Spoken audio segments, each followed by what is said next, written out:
Okey, sekarang ni saya berada di Putrajaya Seri Kembangan.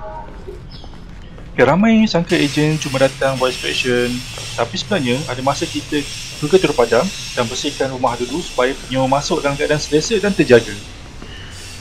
Okay, sekarang ni saya baru sampai kat unit. Keadaan rumah ni taklah teruk, tapi ada beberapa bahagian yang kita nak touch up sikit dan bersihkan. Jadi bila serah rumah pada penyewa, saya nak pastikan mereka masuk dalam rasa puas hati sebab pengalaman pertama tu penting. Dari situ penyewa akan jaga rumah lebih baik, insyaAllah. Okay, unit ni berada di tingkat 3 dan dekat sini tak ada lift, jadi memang walkout apartment. Setiap kali nak serahkan unit, saya naik ke atas untuk pastikan keadaan rumah tip-top. Tingkat 3 ni kira sedang-sedang, tak terlalu tinggi tapi cukup untuk bagi privasi dan tak bising.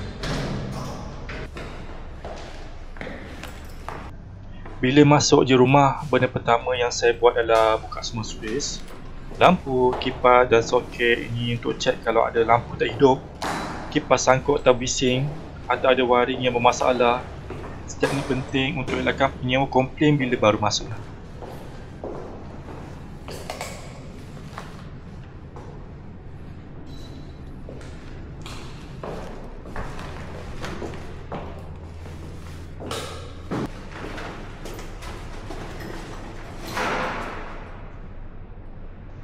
Jadi sebelum kemas, saya akan prepare satu pelat sampah besar.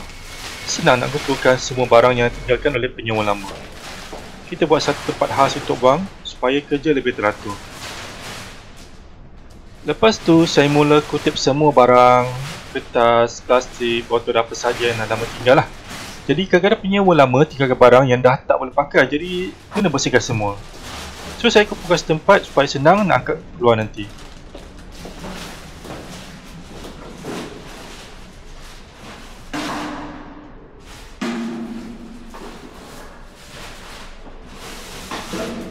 Jadi bila sampah semua dah settle, kutip dah buang dalam kipas sampah, kita mula sapu. Benda ni lama tak berapa ini, jadi memang ada habuk tebal dekat lantai, tepi dinding, tingkap dan bilik-bilik. Jadi saya sapu semua habuk masuk celah yang penyewa biasa tak buat. Ini juga part penting supaya rumah rasa fresh bila penyewa baru masuk. Jadi lepas semua habuk dah disapu, dah dibuang hilang, barulah saya mop lantai. Mop dan penyapu ni saya beli sendiri, memang khas untuk bersihkan rumah-rumah sewa yang saya uruskan lah. Jadi saya prefer buat finishing macam ni supaya pemilik rumah yakin dan penyewa bila masuk nanti terus puas hati dengan keadaan unit ni. Sebenarnya boleh je panggil tukang upah untuk bersihkan, tapi tengok keadaan. Ada masa kita panggil upah, bayar. Ada masa kebetulan kita nak jumpa penyewa dekat rumah ni, jadi kita datang awal untuk bersihkan dulu lah. Jadi save sikit duit owner tu. Jadi ini antara proses behind the scene sebelum saya serahkan unit kepada penyewa. Bukan sekadar inspection, tapi kadang-kadang saya sendiri turun padang untuk pastikan rumah ni bersih dan selesa. Bila penyewa gembira, mereka jaga rumah lebih baik dan bayaran pun lancar. Itu win-win untuk semua.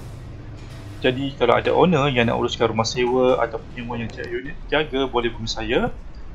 Kita boleh set untuk viewing the appointment.